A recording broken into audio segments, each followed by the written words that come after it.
I remember that night as clearly as if it had happened just yesterday. I am Winston Cole. At the time, I was 34 years old, working as a project director for a major technology corporation in Texas. My life back then seemed perfect. A stable job, a cozy house in the suburbs of Austin, and most importantly, Elise, my wife, and our little daughter Mia. Elise was the love of my life, a gentle woman whose smile could melt away all the exhaustion after long days of meetings. And Mia, who had just turned 5, was the light of our lives, a mischievous little girl with curly hair and big round eyes that always sparkled when she called out, "Daddy, I love you." That day we had spent a joyful afternoon at the mall. Mia had begged and begged for a new doll while Elise laughed and teased me as she tried on clothes. We ate ice cream, watched a cartoon movie, and talked and laughed the whole way home. It started raining as we got into the car. Raindrops pattered loudly against the windshield, but I didn't think much of it. "Drive carefully, honey," Elise said softly from the passenger seat, gently stroking Mia's hair as our daughter dozed off in the back. I smiled, held her hand for a moment, then focused on the road. The highway home was fairly busy, but I was used to it. Driving was something I loved, the feeling of freedom behind the wheel. The rain grew heavier, turning the road into a slick sheet of water. I turned the wipers to their fastest setting. The radio was playing soft pop music to drown out the sound of the downpour. Mia stirred in her sleep, murmuring something about her new doll. Elise turned to me, her eyes shining. "Today was so much fun, wasn't it? Let's go out again tomorrow." I nodded, my heart warm. But then, in the blink of an eye, everything changed. From the opposite direction, a huge truck came barreling toward us. Its headlights were blinding, like the eyes of a monster piercing through the gray curtain of rain. I squinted, trying to hug the right shoulder, but those headlights shone straight into my face, momentarily blinding me. I muttered a curse and raised my hand to shield my eyes.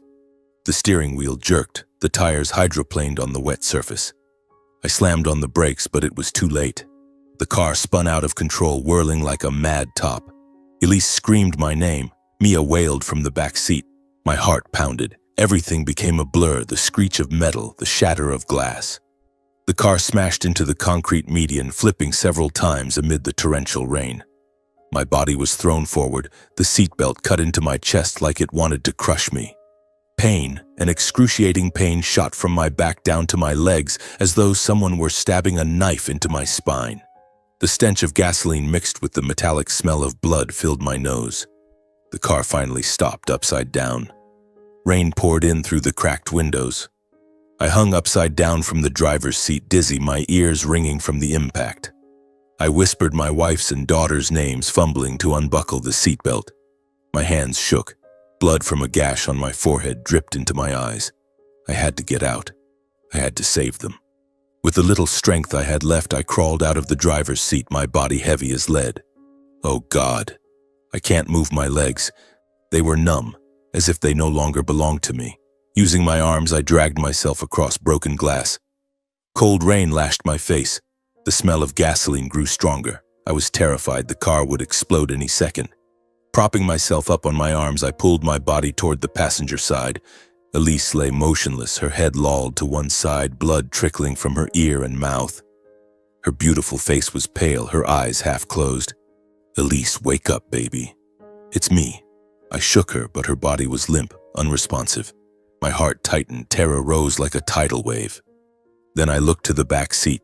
Mia, my tiny little girl, was still strapped in, but blood pooled on the road beneath the shattered window. She wasn't crying. She wasn't moving.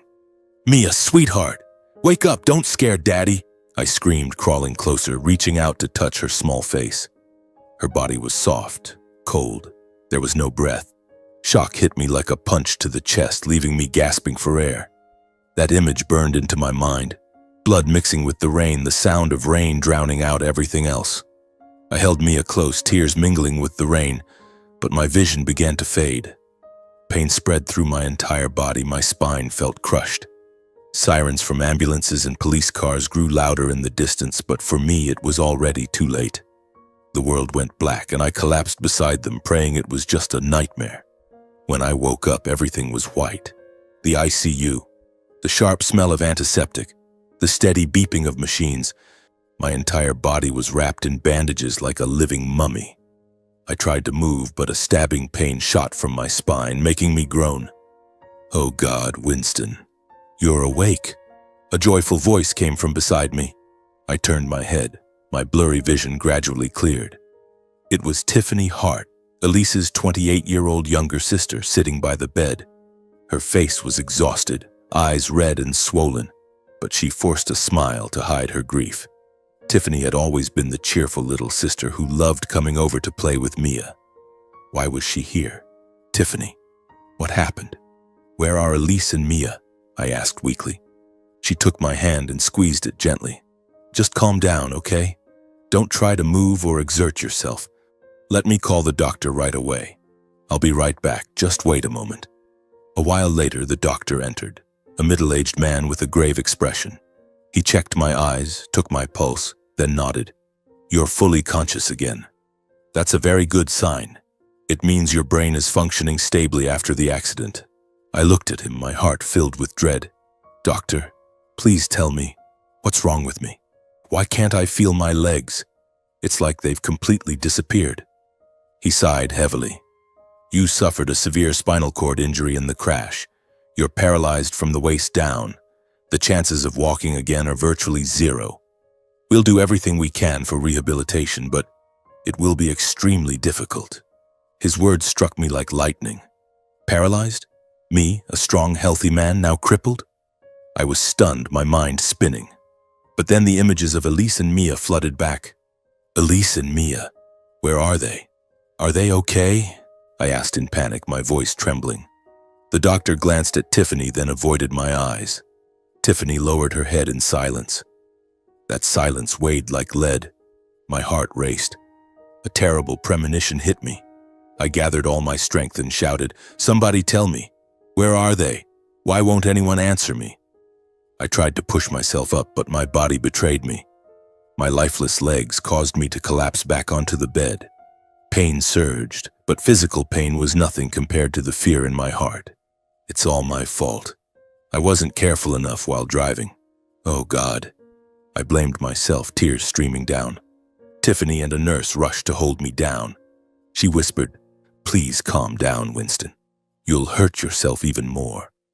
Eventually, I lay still, breathing heavily. Tiffany held my hand tightly, her eyes brimming with tears. "Winston, you have to be strong, okay? I don't know how to say this gently, but Elise and Mia, your wife and your daughter, they didn't survive the accident.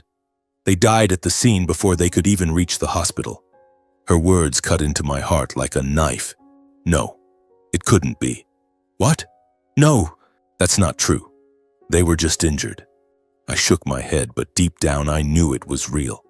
The memory of blood spreading across the rainy road that night came rushing back, and I completely broke down. I cried like a child. Utter despair swallowed me whole. My wife, my daughter, they were gone forever, and I, the survivor, was now nothing more than a broken shell. My life ended that night. The next morning, I barely slept a wink. I lay staring at the hospital ceiling with its tiny cracks that looked like spider webs, my mind spinning endlessly with horrific images. The pungent smell of antiseptic, the steady beep-beep of the heart monitor. Everything was a cruel reminder that I was still alive, a reminder I didn't want at all. My spirit was shattered like an old machine on the verge of breaking down completely, but at least I was calmer now. No more screaming, only a dull, constant pain that spread from my heart throughout my body.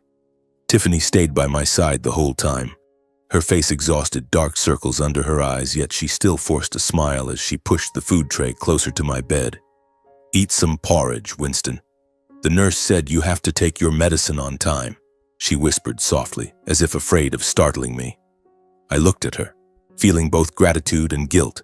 I nodded weakly and tried to swallow spoonfuls of the bland porridge, but my throat felt blocked, like something was stuck there. "Tiffany, tell me what happened. Everything, from the moment of the accident until I woke up. How long was I unconscious? And how did you know to come here that very night?" My voice was hoarse. I tried to sit up a little, but the pain in my back made me wince. Tiffany paused, put the spoon down, and moved closer. She sighed, her eyes drifting toward the window where early sunlight filtered through the curtains. "You were in a coma for 2 days, Winston." The hospital found the emergency contact in Elise's medical records. They called me. I was the only emergency contact she had listed. I was at home, about to go to bed when the phone rang. They told me there had been an accident, that Elise, Mia, and you were in critical condition. Her voice trembled, her hands clutched the edge of the bedsheet. I could picture it. Tiffany alone in her dark apartment, receiving that fateful call. I rushed over immediately, driving through the rain, my heart pounding like it was going to burst. When I got here, I stood frozen in the hospital hallway when the doctor told me Elise and Mia had died at the scene. There was nothing they could do. I had to sign the papers, identify the bodies, handle all the formalities. All by myself. She lowered her head, tears rolling down her cheeks. I listened, my heart twisting in pain. Tiffany had endured everything while I lay unconscious. Thank you, Tiffany. Truly, I don't know what to say. You handled everything alone. Now, I'm asking you to organize the funeral for Elise and Mia, please. Elise once said she wanted to be buried in the cemetery near our house, the one with the cherry trees. And Mia, she loved white flowers. My voice broke. I fought back tears. Tiffany nodded, wiping her eyes. I'll take care of it. Don't worry. Just focus on recovering and please stop blaming yourself. No one wanted this accident to happen. I said nothing, only looked down at my motionless legs under the white blanket. I could feel the cold numbness spreading through my body. They were no longer mine, just 2 lifeless logs.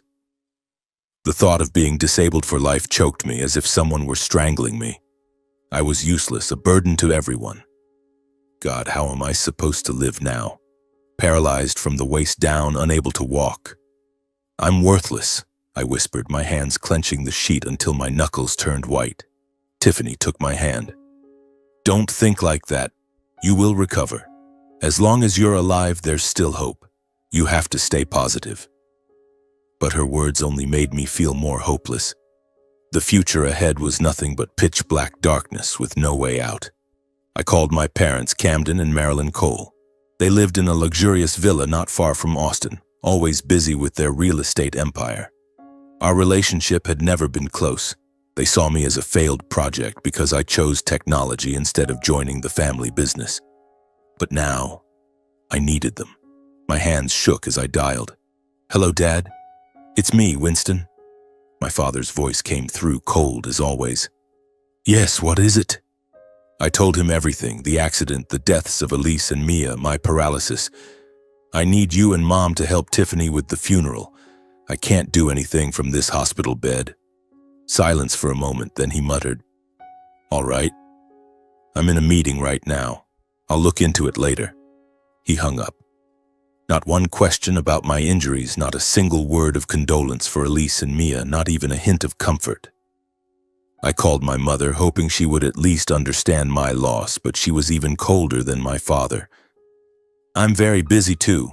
Handle it yourself. She ended the call abruptly, as if my call was an annoying interruption. I stared at the dark phone screen reflecting my pale face. Their indifference burned bitterly inside me. I wanted to scream. They were my parents. How could they be so heartless? But I no longer had the strength to argue or blame them. My last bit of energy was gone. Only the dull pain remained. That same afternoon, as golden sunlight streamed through the window, my phone rang again. This time it was from the company where I had worked for 8 years.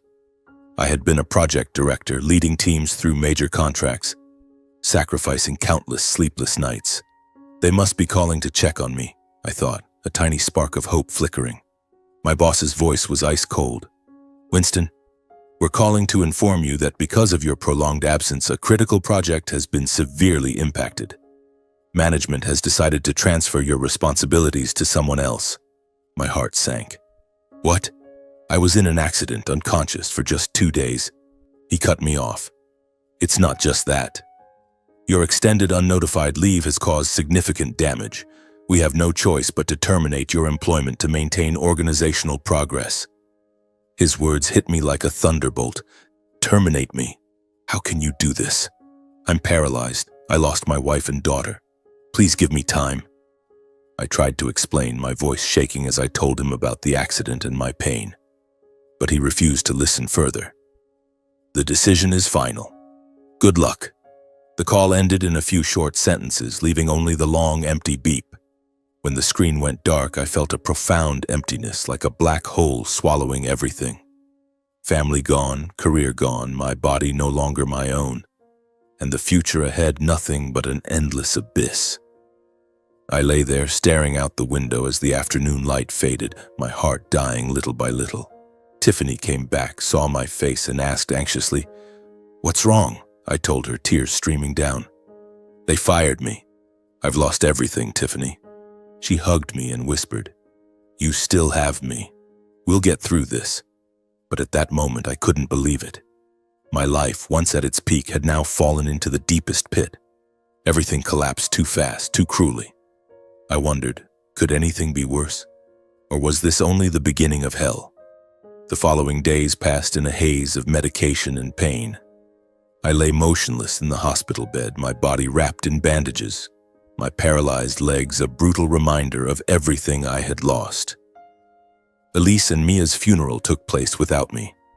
A husband and father who couldn't even stand to give them a final farewell.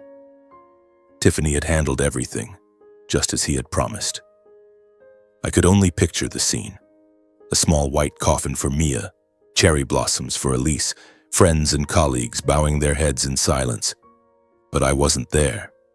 I could only lie here, tears soaking the pillow, blaming myself for being the one who survived. 3 days after the accident, or rather 3 days after my entire world collapsed, Tiffany returned to the hospital. When she pushed open the door, her face was pale, the dark circles under her eyes so deep it looked as though she hadn't slept properly since that fateful night. Yet she still tried to stay composed, forcing a strained smile so as not to burden me further. "Have you eaten anything?" "I brought some fruit," she said, setting the bag on the table, her voice trying to sound cheerful. I looked at her, overwhelmed with gratitude mixed with guilt. Tiffany, with her hair tied high and her old coat, looked like a weary warrior after battle. At only 28, she should have been enjoying a free and carefree life, not running around taking care of a broken brother-in-law like me. "Thank you, Tiffany. You've handled everything. How was the funeral? Did it go smoothly?" I asked hoarsely, trying to sit up a little, but the pain in my back made me grimace. She sat down beside the bed, gently smoothing the edge of the blanket. "Everything went fine. I chose the cemetery near the house. Some of your sister's friends came and a few of your colleagues stopped by too. They all send their regards." I nodded, but the real question was stuck in my throat. "What about my parents? Did they come?" "I told them everything. I even asked them to help you." A faint hope flickered in my heart. No matter how cold they were, this was their daughter-in-law and granddaughter's funeral. Surely they would show up. Tiffany shook her head slightly, eyes fixed on the floor, avoiding mine. I didn't see them there. Not once. No one introduced themselves as relatives from the husband's side. I waited the whole time, thinking maybe they were delayed on the road, but no. Her words hit me like a punch in the chest. I froze, my ears ringing, unable to believe what I was hearing. "That can't be. I called them. I told them everything. They knew," I whispered, my heart racing. Images of my parents flashed through my mind. Camden in his stern suits, Marilyn with her fake socialite smile. They always cared about appearances. How could they skip their own granddaughter's funeral? The pain surged, burning like fire. I couldn't stay still. With trembling hands, I grabbed the phone and dialed my mother. It rang for a long time before her cold voice answered. "What is it?" "Mom, about Elise and Mia's funeral. Why didn't you and Dad come? I asked you to." My voice shook as I fought back anger. Silence, then she replied indifferently. "Yes, I know, but we were busy, meetings all day. There's no changing what's already happened, dear. I'm in a meeting right now. Bye." She hung up quickly as if my call was nothing more than an annoying interruption. I stared at the darkened phone screen, my throat tight. Tears spilled over uncontrollably. How can they be so heartless? I whispered, my hands clenching until they hurt. Tiffany put her arms around my shoulders. Calm down, please. Don't think about it too much. You'll make yourself worse. But the suppressed pain choked me, as if I had been cast out by my own flesh and blood. They gave birth to me, raised me. Yet now, when I needed them most, they turned away. I felt like an orphan, lost and alone in the vast world. In the days that followed, the hospital became my own personal hell. Every morning I woke up and stared at my lifeless legs, trying to wiggle a toe. Nothing. The doctors came, checked, injected. But their words were vague. It takes time. You have to be patient. Patient? How, when mental anguish tormented me every second? Tiffany stayed by my side like a tireless angel. She arrived early each morning, helping me eat, cutting food into small pieces, feeding me spoonful by spoonful when my hands shook too much. She checked my medications according to the nurse's instructions and reminded me to take them on time. In the afternoon, she stayed for checkups, wheeling me to X-rays or EMG tests. But I kept trying to push her away. I didn't want to be a burden. Go home, Tiffany. I can manage. You have your own job, your own life, I said weakly, looking out the window to avoid her eyes. She shook her head firmly and moved closer. Don't say that. If Elise were still here, she wouldn't want to see you alone like this. I'm her sister. I have to help. We're family. Her words touched my heart, reminding me of Elise. How my wife always cared for everyone, even her little sister. I remembered evenings when Elise used to talk about Tiffany. She's strong, but sometimes she's lonely. Look after her for me, okay? Now Tiffany was doing exactly what Elise would have done. I nodded, tears rolling down my cheeks. Thank you. I don't know how to ever repay you. In stark contrast to that warmth was the silence from my own parents. They never visited, never called, never even sent proper condolences. Every day I stared at the phone, hoping it would ring. Nothing. Morning, noon, night. Only the beeping of machines and the footsteps of nurses. Their coldness cut like a knife, making me feel utterly abandoned, as if I were truly alone in facing both my grief and my broken body. At night, when the hospital grew quiet, I lay awake wondering, what did I do wrong for them to hate me this much? Or have I always been a burden even as a child? Tiffany noticed that pain. One late evening, as she lingered by my bed, she asked, "What are you thinking about?" I told her everything about my parents, about my fears. She listened, then said gently, "They have their reasons, but you're not alone. I'm here." Her words were a faint ray of light. It was Tiffany's presence in my darkest days that kept me from falling apart completely. She didn't just care for my body, she healed my spirit little by little with every story, every smile. For the first time since the accident, I felt the world hadn't entirely turned its back on me. Yet deep inside, the pain still lurked, waiting for a moment of weakness. Life, why is it filled with such cruel surprises? The final days in the hospital dragged on under a vague, oppressive anxiety, like a storm gathering on the horizon. Every morning the nurses checked vitals. The doctors stopped by with their practiced smiles, but I knew the moment was coming. And then it came. One rainy afternoon, as drizzle pattered against the window, the doctor walked in holding a clipboard. His voice was calm and measured. "Winston, your condition has stabilized. We've confirmed you're fit for discharge. You can go home tomorrow." The words exploded inside my head like a delayed bomb. Discharge? Home to where? I looked down at my paralyzed legs lying motionless under the white blanket, and a dread heavier than the constant ache in my spine crushed me. I knew I couldn't manage on my own. Eating, bathing, even moving from bed to door required help. The hospital was safe, surrounded by nurses and machines. Out there, the wide world would swallow a broken man like me whole. My heart pounded. Cold sweat broke out despite the cool room. Go home. But how am I supposed to live? I whispered to myself, panic rising. Tiffany came that afternoon as usual, carrying a bag of snacks. She read my face instantly. What's wrong? What did the doctor say? I'm being discharged tomorrow, I said, voice trembling. But I don't know what to do. With these legs, I can't take care of myself. She sat down and took my hand. Come stay with me.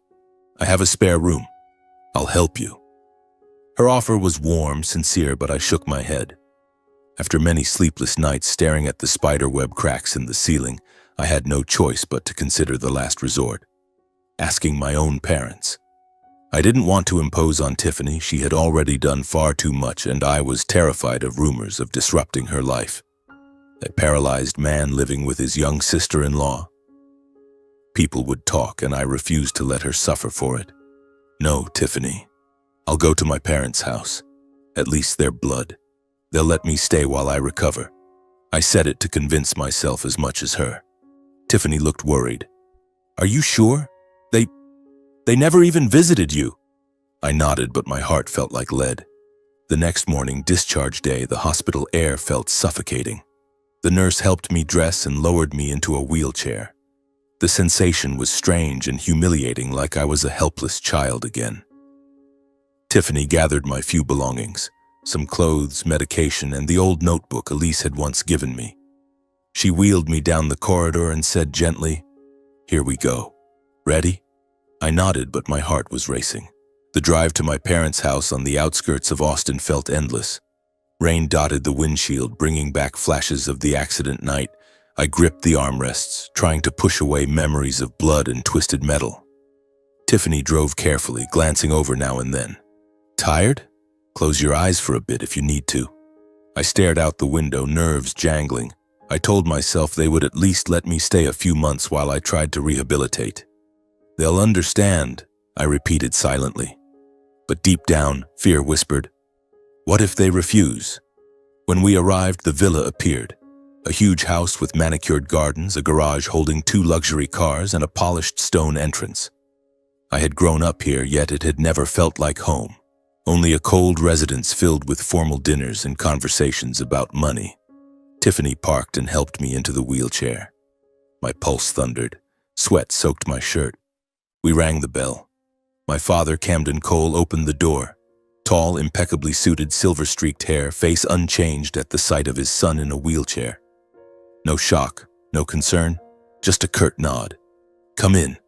My mother, Marilyn, appeared from the living room, perfectly made up, but her eyes swept over me like I was a stranger. No hug, no questions. Why the sudden visit? She asked flatly. I swallowed hard. I was discharged today. I need to talk. We moved into the living room. Expensive leather furniture, art on the walls, yet as cold as an office. Tiffany wheeled me in and stood behind me, tense. I took a deep breath and laid everything bare. Mom, Dad, I've lost everything. Elise and Mia are gone. I'm paralyzed from the waist down. I lost my job. I can't work right now. I need a place to stay while I recover and try to rebuild my life. Just a few months. I'll do my best to walk again. My voice shook.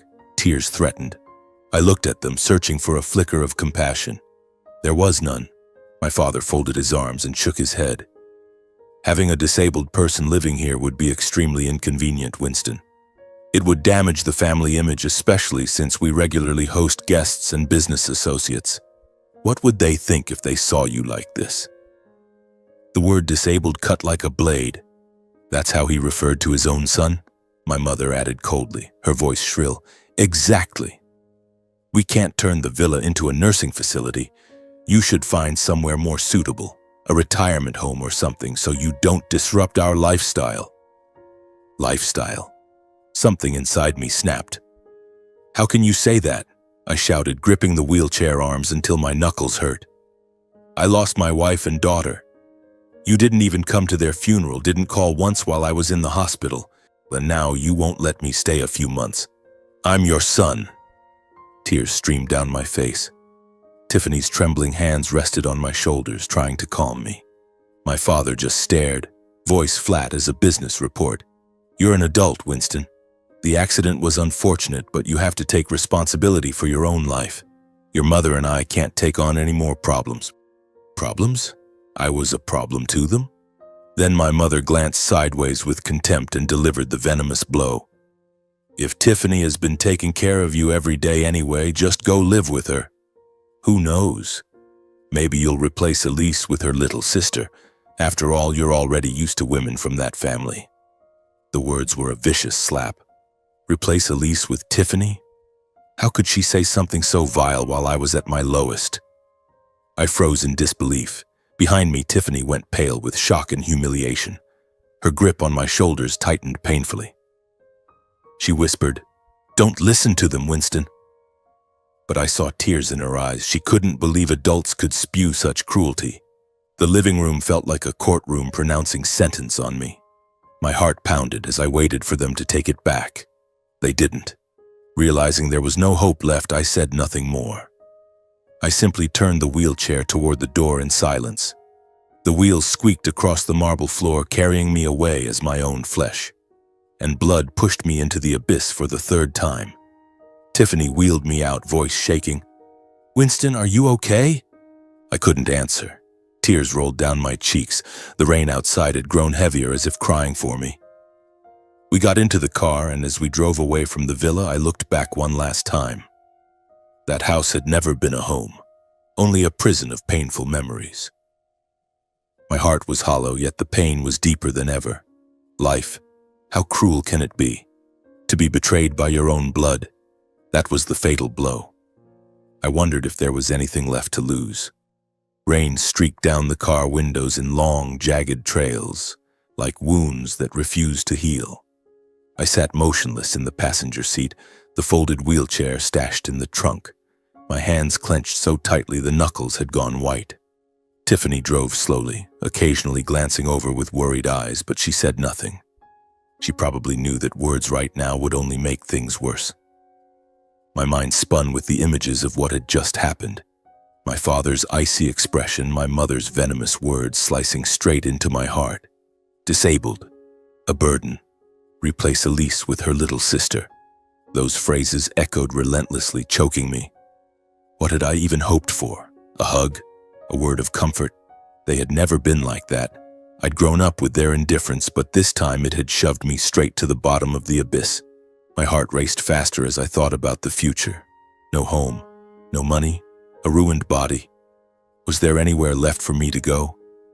After a long, heavy silence, I finally spoke, my voice hoarse. "Tiffany, take me back to the old rental house, the one in the suburbs. I still have the keys." I tried to sound calm, even though I knew I wouldn't last long there. Next month's rent was already due in a few days, and my wallet was practically empty. Every penny Elise and I had saved over the years, for our dream vacations, for Mia's future, had been swallowed by hospital bills, treatment costs, and the funeral expenses for Elise and Mia. The hospital invoices had been a monster, devouring everything, medication, tests, even the cost of transporting the bodies. What was left? A few $100s in my account, enough to survive a week. But with paralyzed legs, how was I supposed to pay rent? The thought made my chest tighten, panic rising. If I got evicted, where would I go? Become a homeless man in a wheelchair?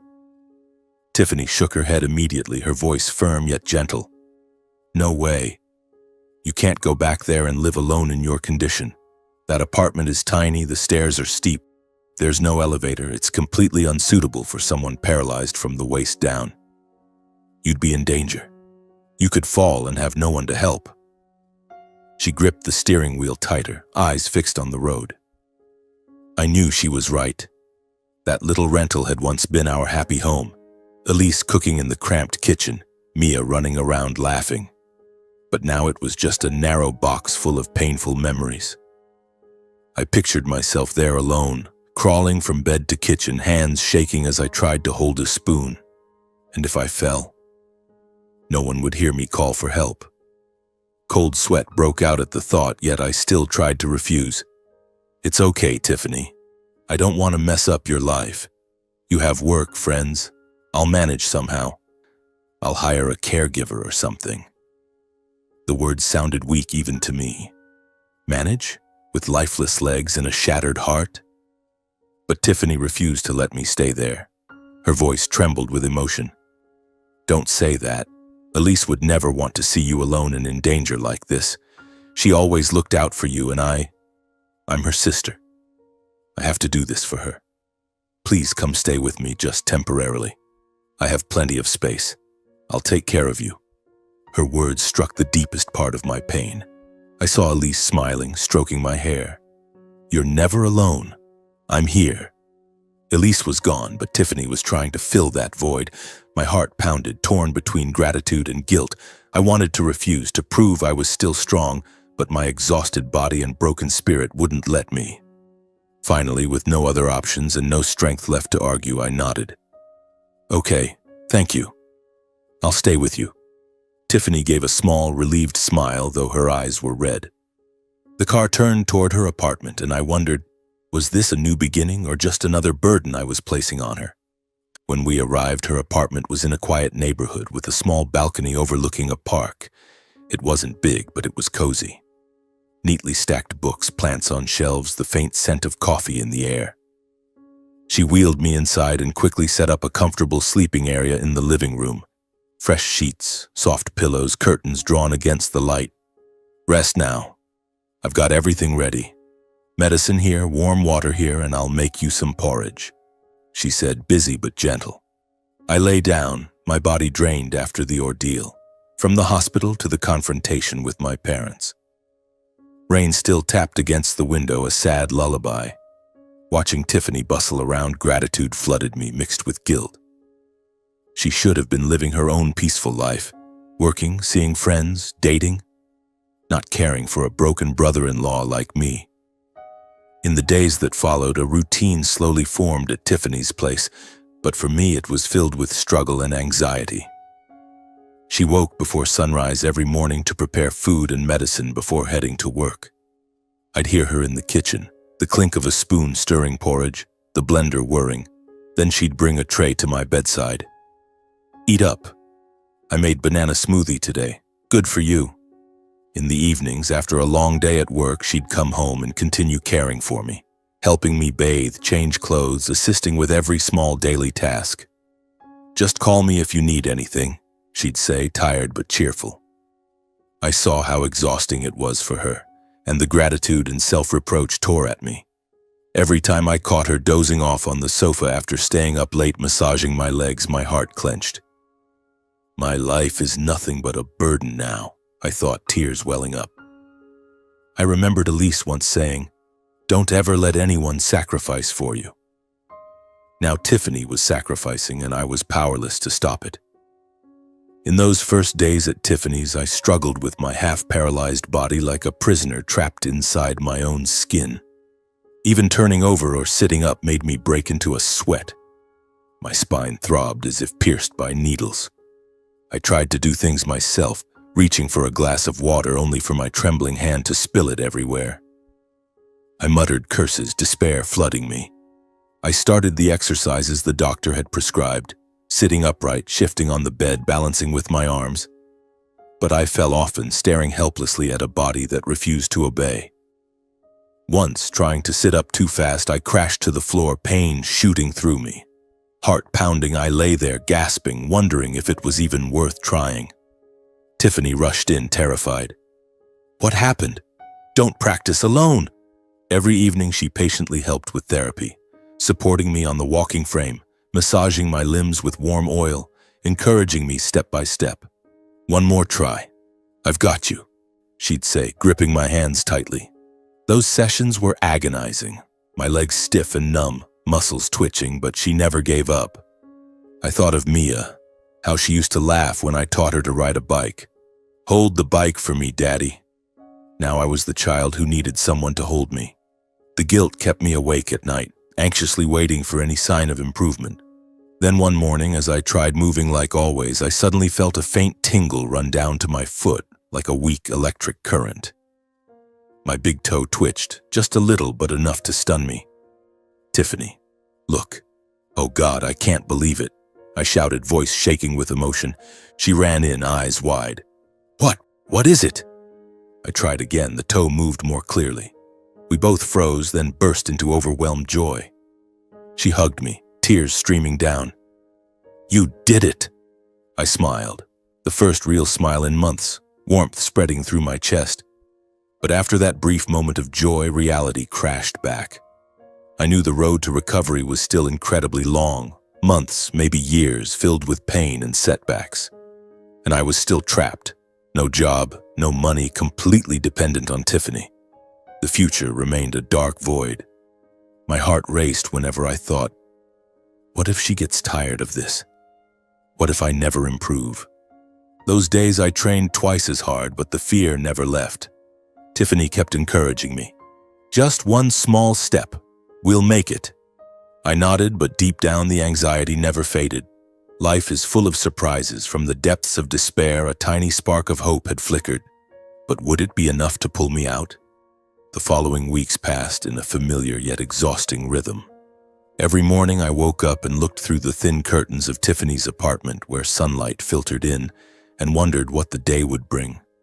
A small step forward or another disappointment. Tiffany remained tireless, up early to prepare breakfast, helping me exercise before heading to work. I tried to do more on my own, pushing myself up with my arms to sit, shifting on the bed without her support. But every fall, every stab of pain in my back reminded me of my helplessness. One afternoon, golden sunlight pouring through the window. Tiffany decided to sort through the dusty suitcases we had brought from my old house. They were filled with memories. Elise's clothes, Mia's toys, a few of my personal belongings. She sat on the living room floor, opening each bag, her voice soft. I'll tidy these up, okay? What should we keep? What should we let go? I sat in the wheelchair beside her, watching her sort, my heart heavy. Every item brought back a flood of memories. Elise's favorite blouse, the doll Mia used to sleep with. My chest tightened, but I forced a smile. Yeah, go ahead. Then, as she opened an old notebook I used for work ideas, a card slipped out and glinted in the sunlight. Tiffany picked it up. What's this? An old card. Should I keep it or toss it? She asked, handing it to me. I froze the moment my eyes met the familiar silver card. My hands trembled with emotion. It was the card my grandfather, Winston Cole, the man I was named after, had given me years ago before he passed. The only keepsake I had always carried from childhood to adulthood, tucked inside that notebook like a silent reminder. The surface was dulled by time, but the words Legacy Access Card were still clear, along with a faint bank logo. My heart beat faster, as if the past were rushing back through every groove on the card. No, keep it. It's something from Grandpa, I whispered, my voice catching. Tiffany nodded and placed it in my hand. Okay, I'll leave it here. Rest now. I'll make dinner. She stood and went to the kitchen, leaving me alone in the quiet room. In that silence, I sat motionless for a long time, holding the worn silver card, feeling past and present squeeze my heart.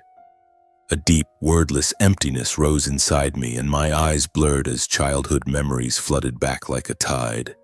Grandpa Winston Cole was the only person who had ever truly protected and loved me when I was little. He lived simply in an old wooden house on the outskirts of Texas with a small garden of flowers and vegetables. While my parents were always consumed by work, endless meetings, long business trips, leaving me with nannies and cold dinners, Grandpa was my only anchor. He'd take me to the nearby park, push me high on the swing, laughing, "Higher, Winston. Don't be afraid to fall." He taught me what it meant to live with principles, honesty in small things, patience when life tested you, and staying kind even when the world turned its back. Those weren't just words, he lived them, and his calm, generous spirit became my compass through the darkest days. He taught me to read adventure stories about oceans and jungles, sitting by the fireplace, his warm voice reading late into the night. He taught me to ride a bike, running behind me, shouting, "Keep your balance, grandson. I've got you." And most importantly, he listened to every childhood sorrow my parents never noticed. The times I was bullied, the lonely nights when they were away. Sometimes life turns its back, but you have to live honestly, kindly, and patiently, he'd say, patting my shoulder. The day he died, 8 years ago from a sudden heart attack, I felt as if I'd lost half my world, my anchor, the only person who loved me unconditionally, asking nothing but my smile in return. His funeral was simple, just a few relatives. My parents were too busy with meetings to stay until the end. I wept at his grave and promised to live the way he taught me. Now, looking at the time-worn card, buried memories rushed back, bringing pain and longing that choked me. Hot tears rolled down my cheeks. "Grandpa, I miss you so much," I whispered, clutching the card. I remembered his final words in the hospital, weak but firm. "If life ever pushes you to the very bottom, take this card to the bank. They'll help you stand again."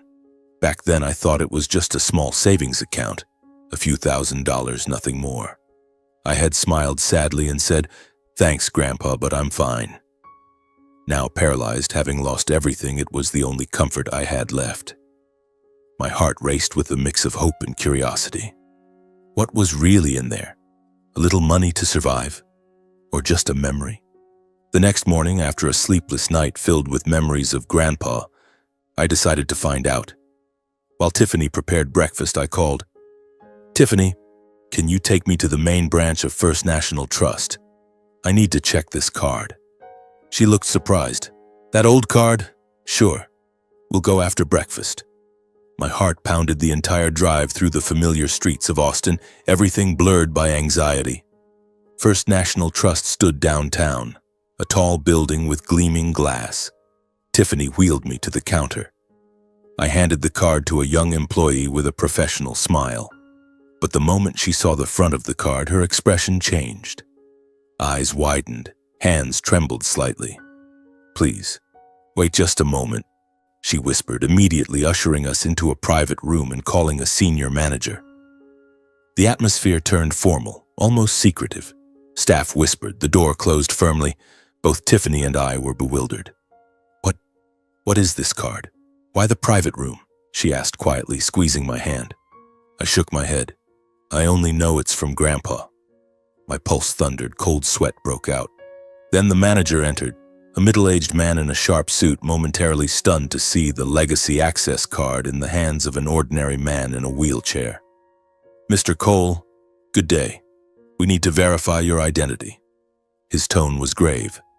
They checked everything. ID, fingerprint scan, a security PIN Grandpa had made me memorize years ago. Everything matched. "You are the sole legal owner of the account," the manager confirmed, his voice slightly trembling. Then he explained slowly, as if revealing a long-held secret. "This is not an ordinary debit card. It is a legacy trust access pass, the key to a high-value inheritance trust managed under absolute confidentiality. Your grandfather established it many years ago, naming you as the sole beneficiary."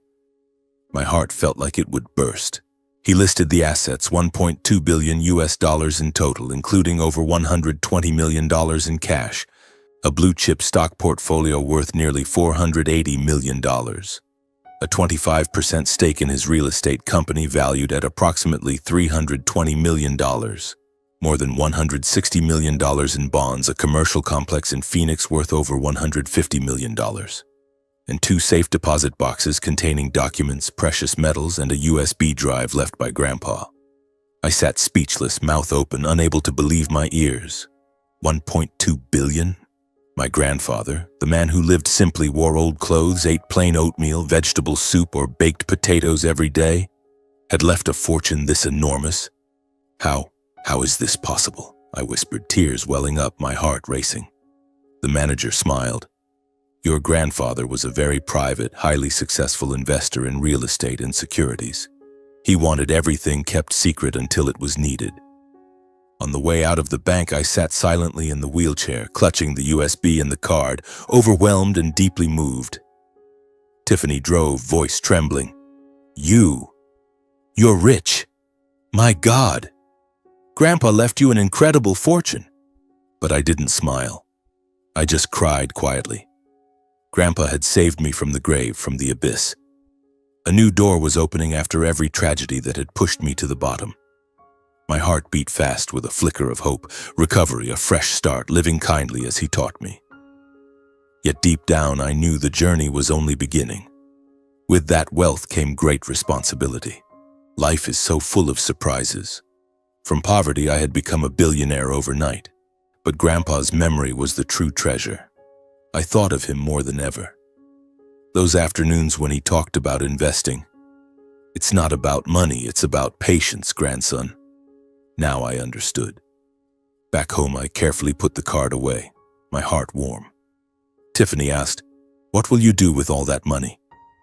I whispered, "Live well, the way he taught me." That night, holding the USB, my heart pounded. What's on it? A message. Hope mixed with anxiety. Life is dramatic, and I was right in the middle of it. Back at Tiffany's apartment, I couldn't wait any longer. With trembling hands, I plugged the USB the bank had given me into my old laptop, the only thing I still had from the previous house. The screen flickered. Then a slightly grainy video began to play, clearly recorded many years ago. There he was, the weathered yet gentle face of my grandfather, Winston Cole, sitting in his familiar wooden rocking chair inside the old log cabin. Behind him were the same dusty bookshelves and the cold, empty fireplace. His kind smile looked straight at me through the screen as if he were still alive. My heart clenched. Tears instantly welled up. He looked frail, his hair snow-white, but his eyes still sparkled the way they always had. He spoke, his voice warm and raspy with age. "Hello, my boy, Winston. If you're watching this, it means I'm gone, and that you need me right now." I sat motionless in the wheelchair, drinking in every word as if he were sitting right beside me. He said that, in his entire life, what made him proudest was not the wealth or the successful deals, the real estate and stock investments he had kept completely secret, but my character. "You are kind, responsible, loving, and honest even when you've been hurt," he said, his voice trembling. "I saw it when you were little, when you gave your toys to friends, when you comforted me after your grandmother died. You're not like your parents. They chase money and forget what it means to be human." His words cut deep, bringing back memories of those cold dinners at my parents' house where the only topics were contracts and profits, while Grandpa was the only one who ever asked, "Were you happy today?" In the video, he explained that he had left everything to me, not because I was the eldest grandson, but because I was the only person he trusted to use it properly. Not for revenge, not for corruption, but to keep living with the kindness he had taught me. Don't use money to get even. Vengeance only breeds more hatred. Use it to build, to lift others up, and to live a life that truly matters. My heart pounded as he continued, "If you're watching this, it means life has pushed you into the deepest pit. I know because I've been there. I lost your grandmother, I lost friends, but I stood back up. This card is the last rope I can throw to pull you out." He gave a sad smile, eyes glistening. "I hope you find yourself again, live a worthy life, and never feel alone, because my love will always be with you." The video ended with him waving goodbye. The screen faded to black. I sat frozen, tears streaming onto the keyboard. I didn't know whether to cry from gratitude he had saved me from the grave, from grief he was truly gone, or from the unconditional love he had given me, the kind my parents had never shown. "Thank you, Grandpa," I whispered, stroking the screen as if I could touch him.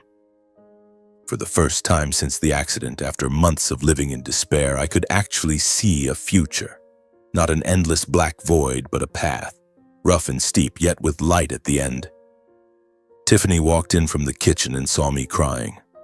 Alarmed, she asked, "What's wrong? What was on the video?" I told her everything, voice breaking. She sat beside me and hugged me tight. "Your grandfather was an extraordinary man. Now you have everything you need to start over." And she was right. The very next week, I used a tiny fraction of the inheritance, still stunned by its size, to hire the best physical therapy team in Texas. Not ordinary doctors, but top specialists from a renowned rehabilitation center with decades of experience. I invested in state-of-the-art recovery equipment, electrical muscle stimulators, multifunction walking frames, even a small therapeutic pool. Most importantly, I bought a new house, spacious, safe, on the outskirts of Austin, with no stairs, a private gym, and a lush garden for peace and quiet. Not a lavish mansion, but a warm, accessible home where I wouldn't be confined to a wheelchair forever. Tiffany and I moved in together, not because I was still dependent, though at first I did need her help, but because we both wanted to walk this difficult road side by side. Tiffany, How would you feel about living together for a while? Not so you have to take care of me, but so I don't have to face this part alone," I asked, my heart racing. She nodded, eyes shining.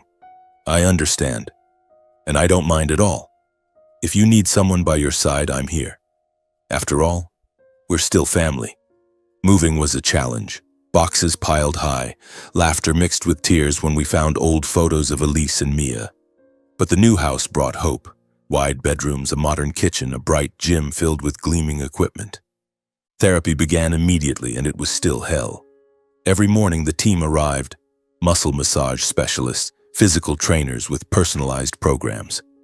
I fell over and over while trying to stand, losing balance on the walker, legs jerking like I was being electrocuted, body drained after every session. The pain went straight to the bone.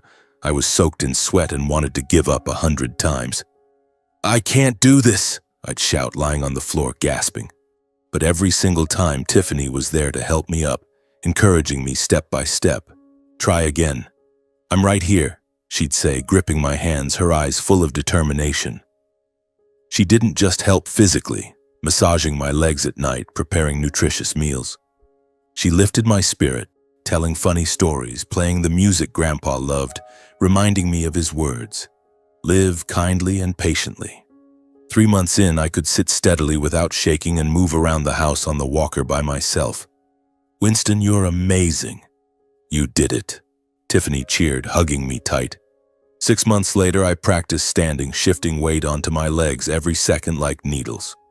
Then taking tiny steps, pain shooting through my bones, but I gritted my teeth. Tiffany cried with joy the first time I took real steps. After 1 full year of relentless effort, 1 year of sweat, tears, and sleepless nights filled with worry, I could finally walk with crutches. It was still hard, each step heavy as if I carried weights, but steady. The first time I crossed a room without the wheelchair, my heart pounded with emotion. Tiffany stood there, eyes shining with pride and relief. You're walking.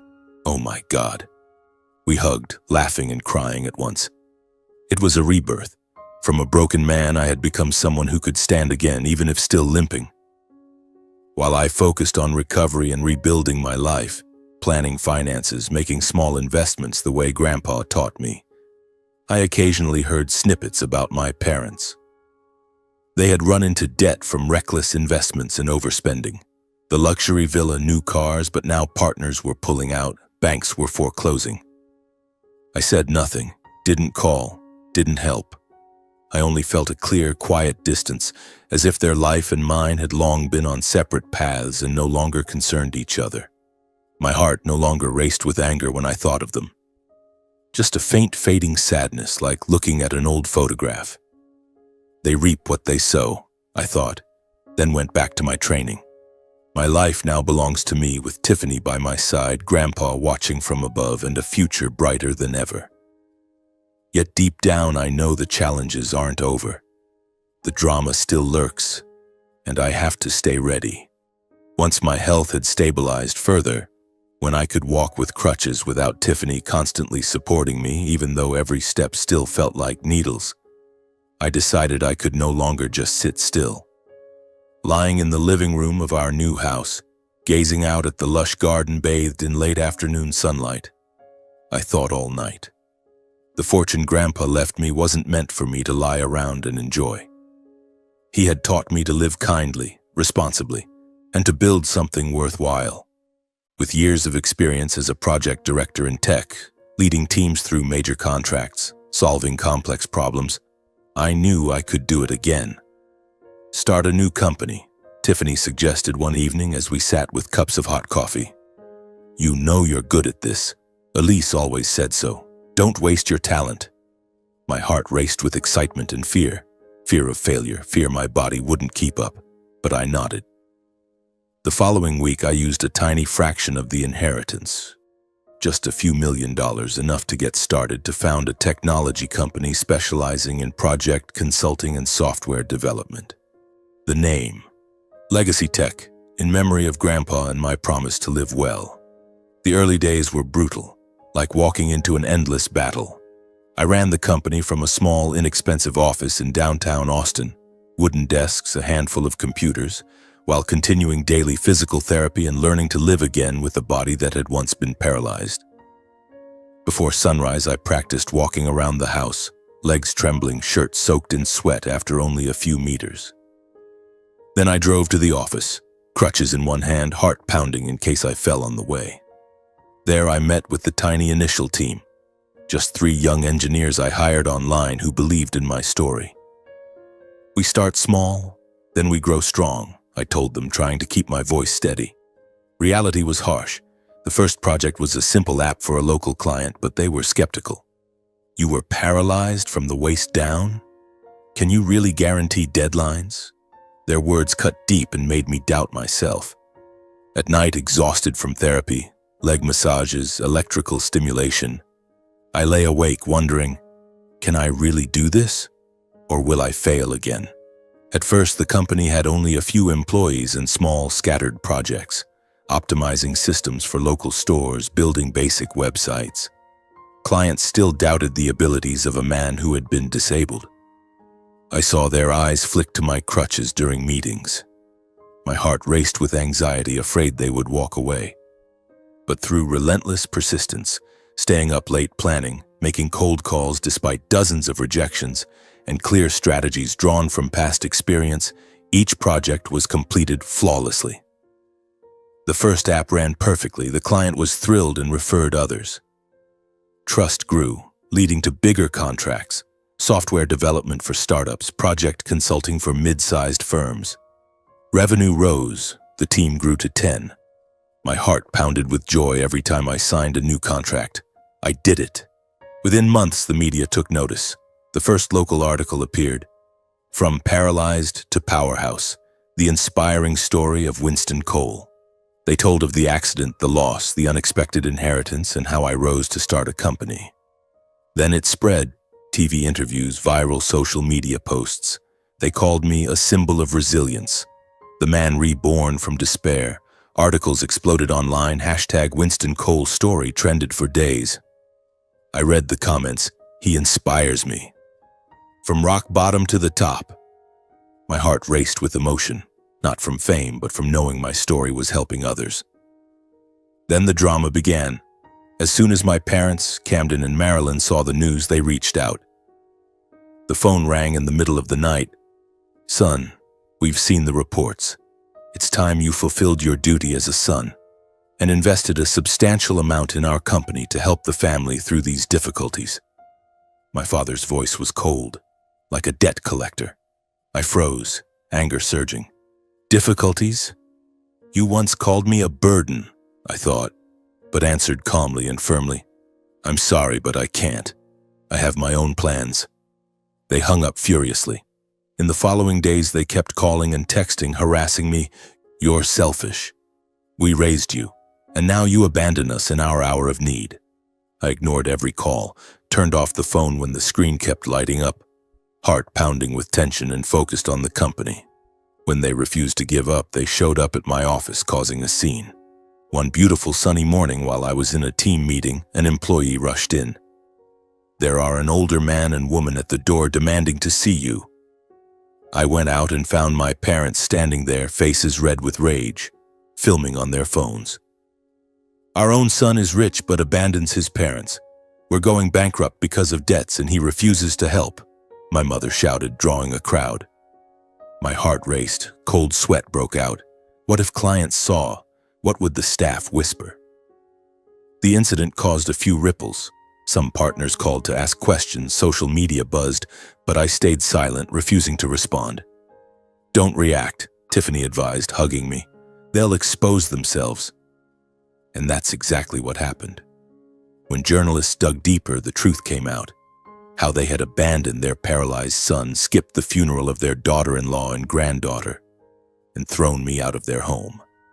The first headline read, "Behind the Abandoned Parents, the story of a son discarded while paralyzed." Public outrage erupted. Comments poured in. "They should be ashamed. Winston is the victim." Their reputation collapsed overnight. Their family company lost all credibility. Partners severed ties to avoid association. Clients walked away, not wanting to be linked to a family condemned by public opinion. Everything slid downhill. Business loans frozen, projects stalled, financial trusts withdrawn. From struggling, the company teetered on the edge of bankruptcy. Headlines announced, "Coal Enterprises on the verge of collapse due to family scandal." I read them without pain, only a faint, distant sadness. One gloomy afternoon, the sky gray as if about to rain, the doorbell rang.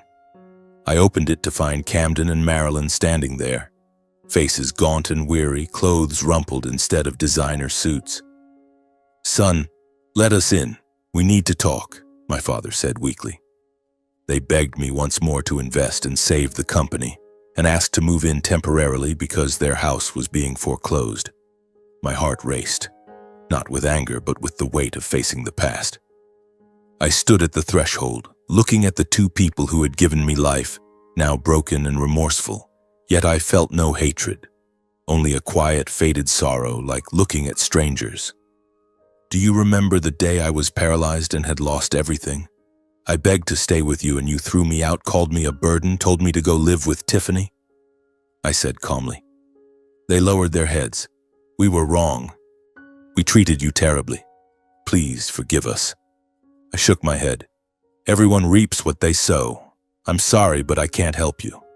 Then I gently asked them to leave and close the door, shutting a painful chapter that had lasted far too many years. For the first time, the past no longer clung to me. It had ended exactly where it needed to end. I walked back inside. Tiffany was waiting and hugged me. "Are you okay?" I nodded, a weight lifted from my heart. "I'm okay now. Only the future remains."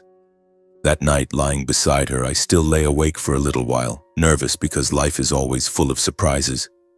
But now I was ready to face whatever came next. 1 year later, my company, Legacy Tech, had grown stronger than I could ever have imagined. From that cramped little office with just a handful of employees, we now occupied a spacious headquarters in the heart of Austin, with a staff that had grown tenfold to 30 talented, passionate engineers and developers I had personally selected. Major projects poured in, from software development for tech startups to system consulting for large corporations. Revenue was stable and rising steadily. I still remember those first meetings when I hobbled in on crutches. People looked at me with a mix of curiosity and doubt. Now they called me Boss Winston with genuine respect, and I sat confidently behind my desk, discussing strategy without worrying that my body might betray me. My heart still races every time I sign a new contract, but no longer from fear. It's pure excitement, as if life is finally giving back what it once took away. "You did it," Tiffany often says, eyes shining when I tell her about a successful day. As work settled into a steady rhythm, I finally allowed myself to slow down. I no longer buried myself in the job just to escape the pain. In the early months, I had used the company as a shield, staying up late planning so I wouldn't have to think about Elise, Mia, or that horrific rainy night. Now I focused on true healing, both physical and emotional. Every morning I woke earlier and walked around the garden without crutches. My legs still limped slightly, but they were stronger than ever. I began meditating, sitting by the window watching the leaves fall, letting memories come without choking me. "You need time to heal the deeper wounds," the psychologist I voluntarily started seeing each week told me. I nodded, heart pounding with quiet anticipation for the day the pain would fully fade. The nightmares about the accident still came, but less often, and when I woke in the middle of the night, I no longer cried alone. Tiffany was there, holding my hand. "What did you dream about? Tell me." Tiffany still lived with me in the new house, not out of duty or pity, but because of the natural bond that had grown between us after everything we had been through together. We had walked through hell side by side, from the hospital to the agonizing therapy sessions, from the scandal with my parents to the nights when I wanted to give up. This house was no longer just a refuge. It had become our real home. We had fallen into a comfortable, warm routine. Simple breakfasts. I made coffee, she toasted bread and fried eggs. We sat at the wooden table talking about the day ahead. Big client meeting today? Good luck, she'd say with that gentle smile that made my heart flutter. Afternoons were spent tending the garden together. I knelt to plant cherry blossom trees in memory of Elise while she watered the flowers, teasing, "You planted that one crooked." In those moments, with the breeze rustling the leaves, peace slowly crept into my broken heart.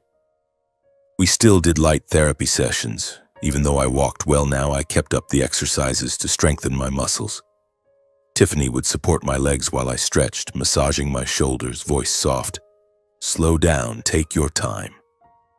In the evenings, exhausted from work, me from the office, her from her design studio, we collapsed on the sofa to watch a movie, a bowl of popcorn between us, laughter echoing through the quiet living room. Many times my heart stirred when I saw her fall asleep on the couch, hair tousled, face peaceful under the dim light. I'd sit beside her, drape a blanket over her, heart racing with a strange, tender feeling. Not pity, but love. Or when she smiled so brightly at every small improvement, like the day I walked a full lap around the garden without stopping. She clapped and cheered, "Keep going. You're doing so well." The pride in her shining eyes made me want to pull her close, yet I always held back, careful not to let gratitude rush into something premature. She deserves better than that, I told myself, still carrying the memory of Elise, my first love, and the pain of losing her, though it had softened. I was afraid of tainting what we had with haste. Love needs time, as Grandpa always said.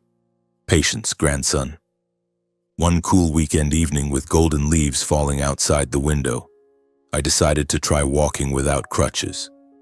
It had been exactly 1 year since I began serious recovery, and my legs felt stronger than ever. I stood up from the sofa, took a deep breath, and took slow, deliberate steps across the living room. My heart pounded with nervous excitement, afraid I might fall, afraid of failing, but my legs obeyed. I walked unaided. Tiffany was making tea in the kitchen. She turned, saw me, and froze. The cup nearly slipped from her hand. You're walking without crutches," she whispered, then burst into joyful tears. I walked toward her for the first time since the tragedy, standing steady in front of her without any support. Gently, I wiped her tears away. In that moment, looking into her eyes, I saw clearly that what shone there was more than simple care. It was love, tender and sincere, that had quietly grown through all the months we had shared. But instead of rushing to embrace her or confessing my feelings, I simply smiled, knowing this love needed to be built on respect and care. No hurry, no pressure, no shadow from the past. "Thank you for everything," I whispered, still caressing her cheek. She nodded, wiping her eyes. I'm just so happy for you." We sat down on the sofa in silence for a while, but the air felt warmer than ever. From that day on, we maintained that delicate distance. Neither of us spoke the word love, yet every gesture was filled with deeper care, respect, and growing warmth. I brought flowers home after work. She cooked special dinners. We walked in the garden, hands brushing accidentally, hearts racing with quiet excitement. In the evenings, lying side by side on the couch watching movies, shoulders touching, I felt her warmth chase away the last remnants of darkness. For the first time since the tragedy, I could see a bright future. The pain slowly fading, the wounds healing, and hope silently taking root in a peaceful life. I still remember Elise. That love will always be part of my soul. But now my heart has gently opened to Tiffany, slowly and sincerely. My heart still races when I see her smile, but now it's the thrill of new love, not fear. Life is full of surprises, from loss to healing, from loneliness to connection. I know the journey isn't over, but with her by my side, I am ready for whatever comes next. 2 years after the tragedy, 2 years since that fateful rainy night that took Elise and Mia, leaving me with a shattered body and a bleeding heart, I had almost completely recovered. The legs that once lay paralyzed like lifeless logs now walked steadily across the polished wooden floors of our home. No more crutches, no more wheelchair, only firm, confident steps, even if they still carried a slight limp after long workdays. My body had grown strong again through relentless therapy and training. Morning runs around the garden. Afternoon gym sessions with a trainer, evening stretches by the fireplace. My company, Legacy Tech, had become one of the fastest-growing tech firms in Texas, hailed by the media as a symbol of rebirth. From those first small projects, we now handled major international contracts, developing AI-driven management systems, providing strategic tech consulting for startups. The staff had grown to over 100, and our headquarters featured sleek glass walls and creative open spaces. Where I once attended meetings with crutches beside me, I now stood tall to present ideas without a tremor. The press interviewed me constantly. How did you rise from rock bottom? I always answered simply, because of the people who truly loved me, and because I refused to give up. My heart still races when I read the articles, not because of fame, but because I see my story inspiring others who are struggling with loss, just as I once did. Throughout this time, the love between Tiffany and me grew quietly from peace and understanding into something deep and genuine. It wasn't the explosive, youthful passion I had shared with Elise, those rushed kisses, those breathless promises, but a gentle, steady current like a calm river after a storm. We had walked through hell together. The nights I cried for Mia when she sat silently listening. The therapy sessions when I wanted to quit, when she held my hand and urged me on. Love blossomed naturally from the smallest gestures. Her leaving coffee ready in the morning, my bringing flowers home after work. We were never in a hurry. Both of us had lost too much. I had lost my wife and daughter. She had lost her sister and niece. My heart would race whenever I wondered, is this love or just gratitude? But slowly I understood. This was love, real and healthy, built on profound understanding. We married in a small, intimate ceremony. Nothing extravagant, just close friends and a few colleagues from the company. It was a cool summer afternoon in our backyard. Simple wooden tables, flowers we had planted ourselves, and laughter ringing through the air. I wore a white suit. Tiffany was radiant in a pure white dress, her hair flowing freely. No grand reception, just vows exchanged before the minister. I promised to love you, to cherish you just as you have done for me. She cried. I cried. That was the most peaceful day I had known in years, as if life had finally given me back a true home, not a mansion, but a place filled with honest love. The reception afterward was simple. Homemade cake, inexpensive wine, and joyful stories about our journey. My heart raced with pure nervous happiness. I really have a home again. One clear morning, with mist still clinging to the cemetery, I visited the graves of Elise and Mia, carrying a bouquet of white flowers, the kind Mia used to pick in the garden. Tiffany came with me but stayed back a little, giving me space for my memories. I walked slowly to the two quiet headstones, laid the flowers down, and sat on the damp grass, gazing at the engraved names. Elise Cole, Mia Cole, once my entire world. There was no longer searing pain, no uncontrollable tears, only gratitude that they had passed through my life, bringing joy and lessons. Elise, Mia, I've stood up again, I whispered sincerely. I'm living again. I've found peace. You'd want that for me, wouldn't you? I will love you both forever. A breeze passed through as if in answer, and my heart felt strangely at peace. As I turned away from the cemetery, leaving the graves behind, I looked at the blue sky ahead, white clouds drifting, birds soaring, and I knew with absolute clarity that the past had truly closed. No more haunting, no more guilt, only lessons, reflecting on everything I had endured. From that deadly rainy night to the lonely hospital days, from family betrayal to the unexpected inheritance, from agonizing recovery to new love, I found a message for myself and for anyone who has suffered as I did. No matter how far life pushes you down, never let go. No one can save you but yourself. Stand up again for those who truly love you, and because your life deserves to be lived a second time. Those words echoed in my mind like Grandpa whispering from above. With a healed heart, I returned to Tiffany, the woman who had held my hand through the darkness, from the hospital to the nights of despair. She waited by the car, smiling softly. Are you okay? I pulled her into my arms. I'm okay now. Let's go home. We drove back hand in hand, ready to keep building our future, a future filled with warmth and hope. Perhaps we'll have children. Perhaps new challenges will come. But now my heart beats steadily with happiness. Life, how wondrous it is, from tragedy to joy, from loss to finding again. I am ready for whatever surprises lie ahead. In that peace, I silently thanked Grandpa. Thank you for everything.